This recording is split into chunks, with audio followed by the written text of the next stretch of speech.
Welcome to the Rajendra Tandon videos. We are taking up Shlokas 22 to 42 of the 4th chapter titled The Yoga of Knowledge, Gyan Yoga. In the earlier video I had discussed what is the knowledge that Krishna is giving to Arjuna in this chapter. My study reveals, and I find that all the learned commentators have agreed on this, that this is the knowledge of the reality of karma. Krishna had defined karma in the earlier chapter as well as in the earlier shlokas of this chapter. The better part of karma is nishkam karma. Krishna says that he is the fountain of all knowledge and he is giving it to Arjuna because Arjuna is a friend.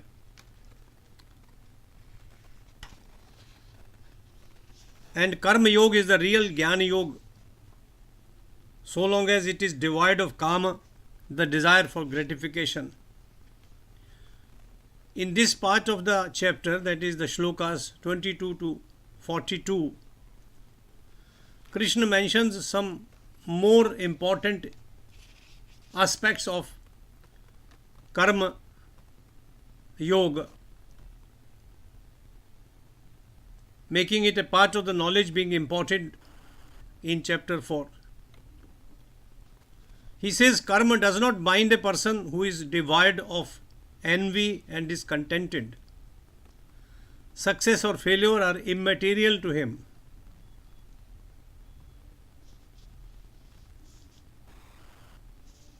Another point Krishna makes is that if you have to perform havana, yagya, do not just go about throwing ahuti into the fire, but offer the lust of the 5 senses into the fire by exercising self-restraint. So what we should give to the fire is our own lust, our kama, our desire for possession, by learning to control our body.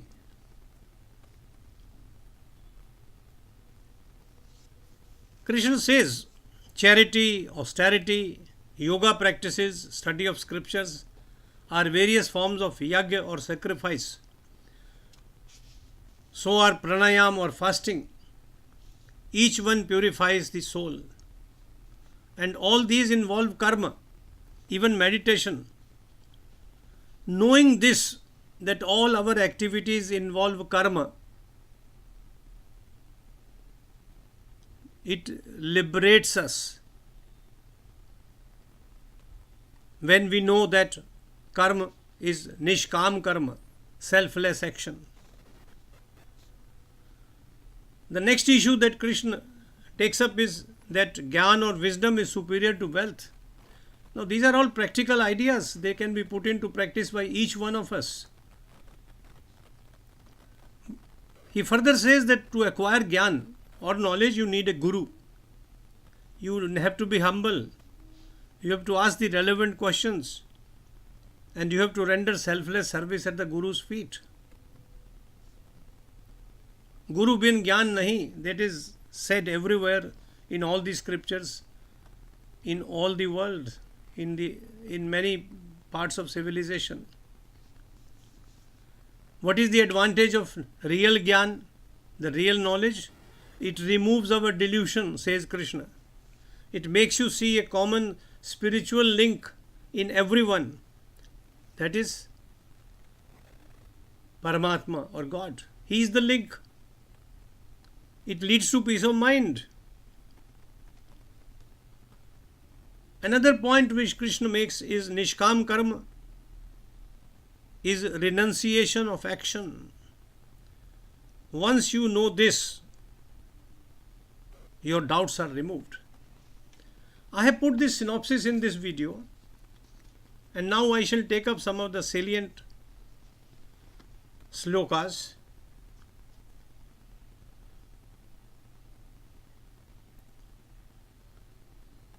Shloka number 22.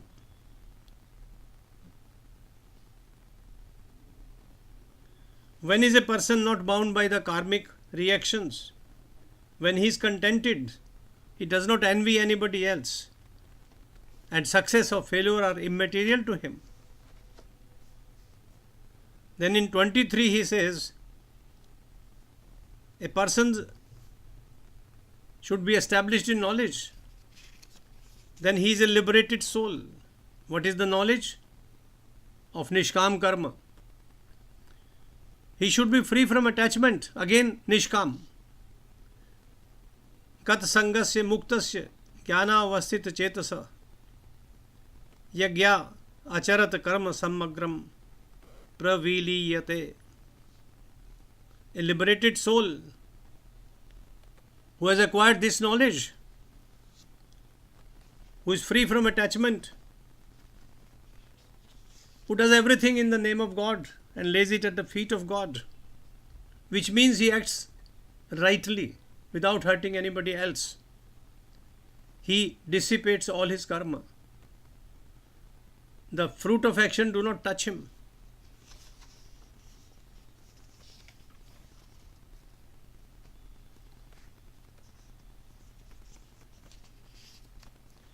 Krishna advocates self-restraint against the motivations of our senses in text 27. Senses must be controlled. That is the sacrifice we must make.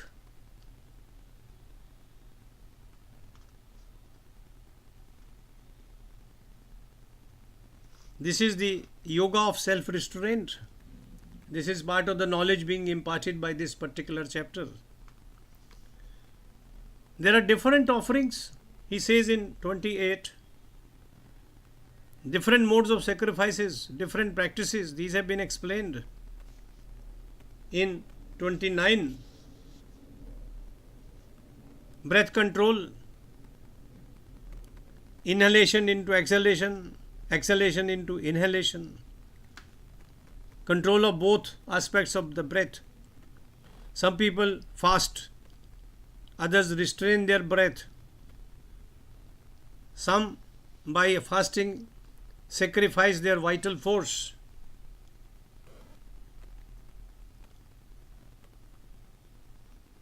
All these are various types of sacrifices people make to purify themselves. But Krishna makes a fine point that all these also involve action. Even meditation involves action. And that action should be Nishkam Karma. Here he says in 33 that wisdom is superior to wealth.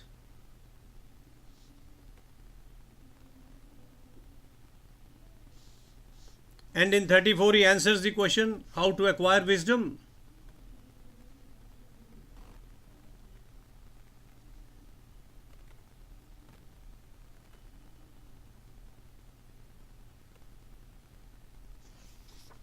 Gyan is wisdom, how to acquire it.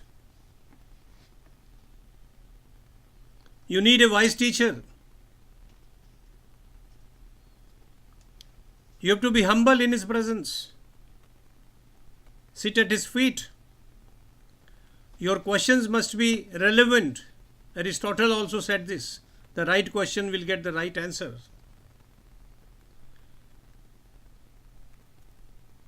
The teachers have already realized the truth. Therefore, they will enlighten you. They will impart wisdom to the pupil. Approach the Guru in all humility. Put the right questions.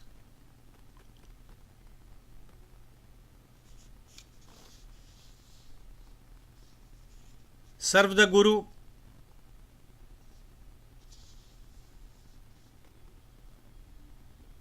And later in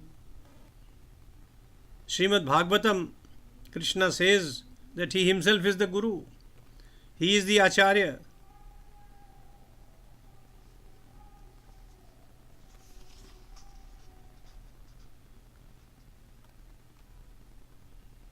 one must not ignore this aspect.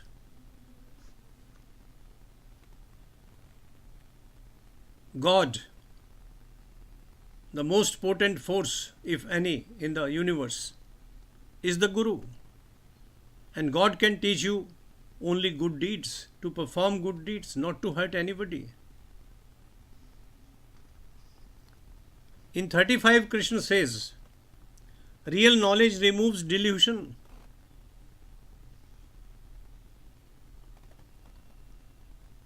The wise man sees a common spiritual link in everyone, and that link is God.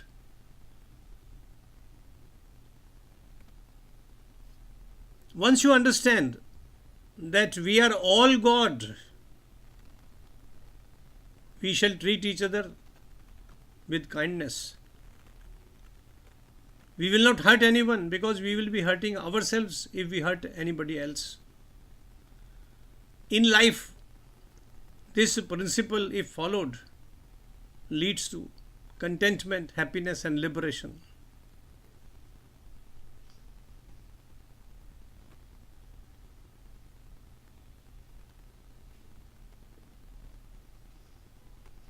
An enlightened soul, a Gyani, sees all the living beings in terms of their common spiritual essence. This is what Krishna says in 35th Shloka.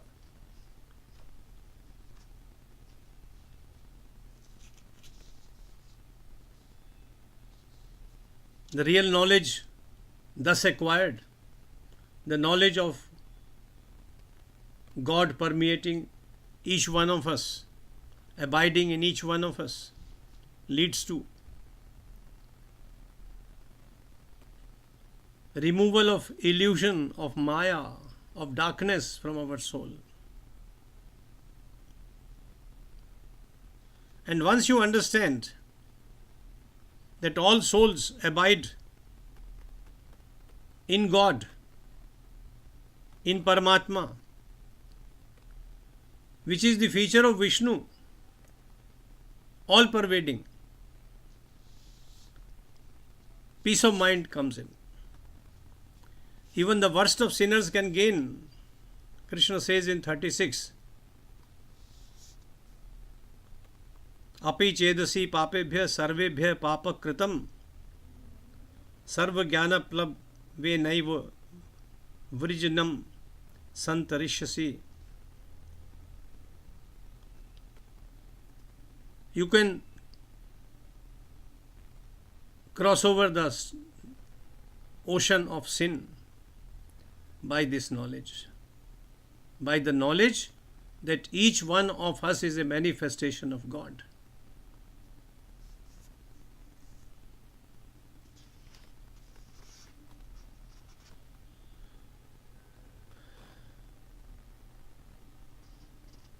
And once this fire of knowledge of God, Gyan Yoga, Karma, then Paramatma, once this knowledge is acquired, the karmic reaction is gone. The evil results are wiped out. They are reduced to ashes. In 38 he says, an idea which we can follow easily, Nahi jnanena sadrisham pavitram iha vidyate. There is nothing like knowledge to purify us. Knowledge comes to the teachings of the Guru, by study, by meditation.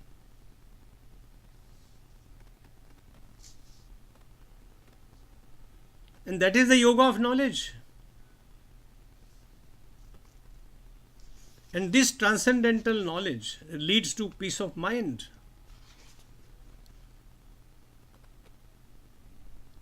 Krishna says in 39, Jnanam labdhva param shantim achirena adhigacchati. Achirena, quickly, soon, he will attain the supreme peace. So, through Nishkam Karma, by acquiring the knowledge that there is an all-pervading Paramatma, by acquiring the knowledge at the feet of a Guru, a human being achieves peace of mind. That is his liberation. And that is the meaning of the yoga of knowledge.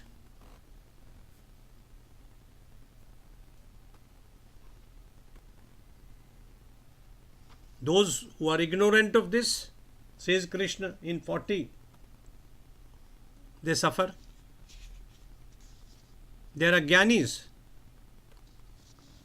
There is a beautiful summing up in 41 that through yoga you attain the knowledge of Nishkam Karma. And through the knowledge of Gyan,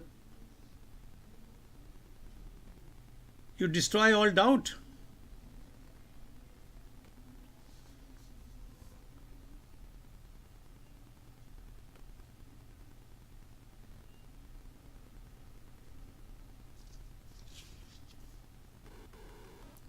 Once the doubts are destroyed by knowledge, a human being feels composed. He feels at peace. And Krishna says in 41 that such a person is no longer bound by karma.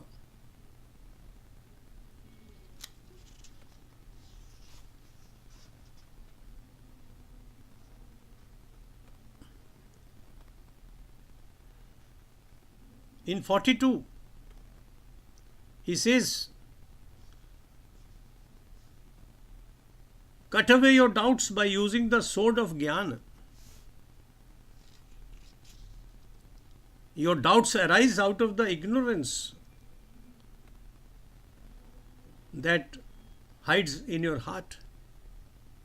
Take refuge in yoga and stand for battle.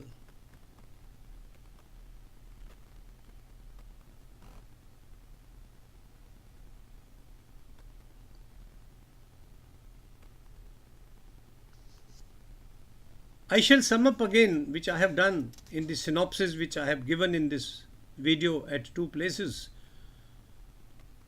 You can hold the video at that time and read that synopsis.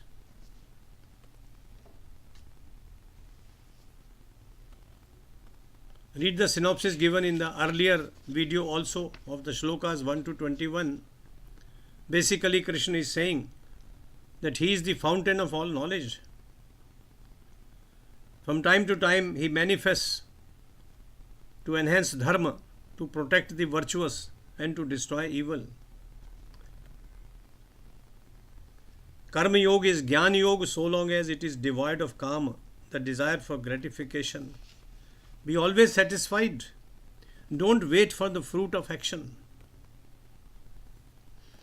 A person who is devoid of envy and is contented, he is not bound by karma. Success or failure are immaterial to him. If you believe in sacrifice, in performing yajna, then sacrifice the lust of the five senses by exercising self-restraint. That is the real sacrifice. Not putting ahuti into the fire and chanting mantras aimlessly. All sacrifices are good. Charity, austerity, yoga practices, study of scriptures. But all beyond that is the sacrifice of our five senses, of the lust that impels us to do wrong deeds. This knowledge is superior to wealth. So acquire this knowledge by reaching and sitting at the feet of a guru with humility, by putting the right questions. Your delusion would be wiped out, the maya would be uncovered. you will see a spiritual link in everyone. What is the link? Paramatma, God. And that will lead to a peace of mind. While Nishkam Karma is the renunciation of action, knowledge of this, of Nishkam Karma, removes all doubts. How beautifully has the logic been put. One thing leading to another.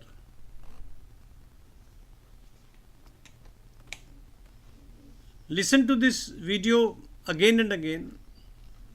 I have tried to simplify the message of Gita. I have brought it into the realm of the practical, which it was meant to be.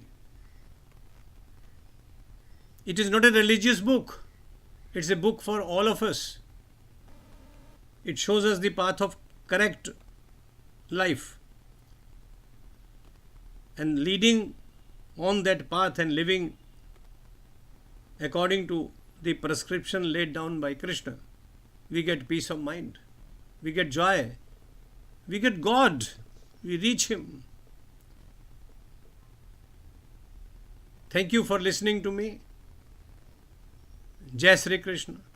Jai Sri Krishna. Jai Sri Krishna.